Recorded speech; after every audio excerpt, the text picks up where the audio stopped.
Morning, everybody. Good morning,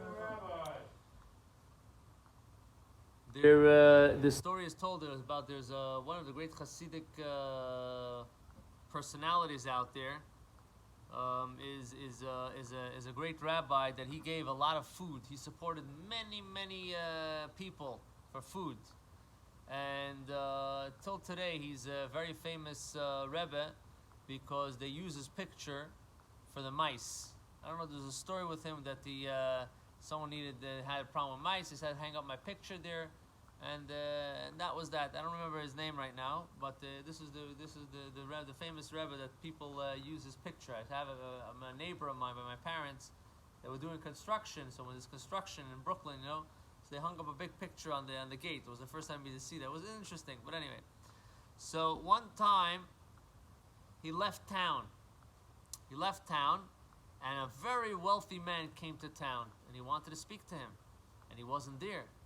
So the Gabbai didn't know what to do. So one of the great Hasidim there, he said, "Listen, we cannot lose this man. We need his money because all the soup kitchens are running and everything is running, and we're major chayvus. We have major in debt right now, and this is an opportunity."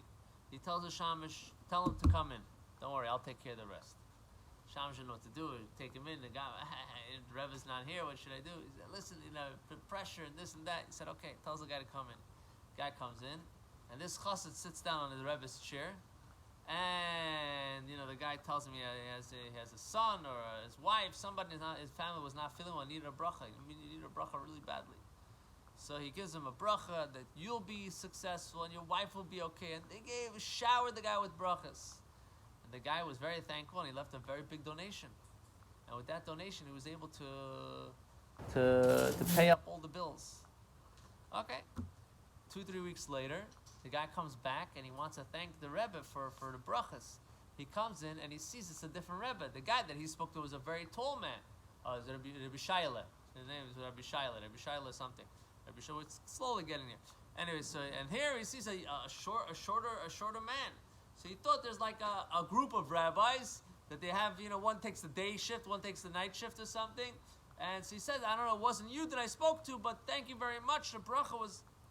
So Rabbi Shaila already figured out what's going on, and he calls that chassid and he says, "Come inside, I need to talk to you, what's going on over here?"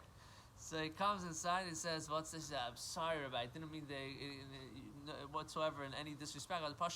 We needed the money. And I thought," he said, "I want to tell you a story." There was once a Yid. He had to go collect money for his daughter to get married. So he was from Lizensk, and to make a good impression, he borrowed some clothes. He borrowed, like a nice big hat and a Rebbish jackets like this when he's walking around.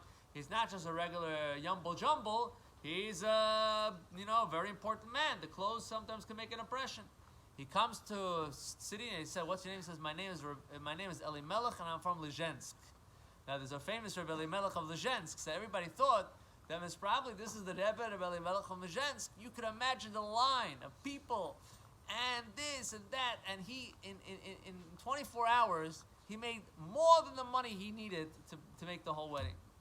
He comes back to his town, and then he realized that it wasn't so kosher what he did. So he felt bad.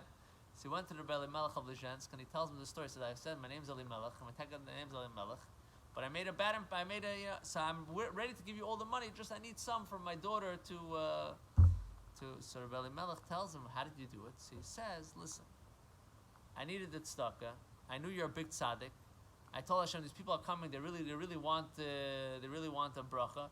So in the merit of their emunah, and in the merit of you're a big tzaddik, and I'm just a pipe, a connector in between. Hashem should work it all out, and Baruch Hashem, it looks like it all worked out."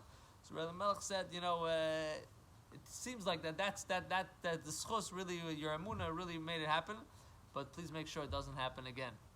And Rebbe Shaila tells him, "Please make sure it doesn't happen again." And that was the end of the story. So it's something that sometimes the emunah and tzaddikim can also, that in itself can really bring a person the help. So our emunah, we have to strengthen our emunah, and Hashem should help. We should be able to daven to say thank you and not need to ask for anything. Have a wonderful day.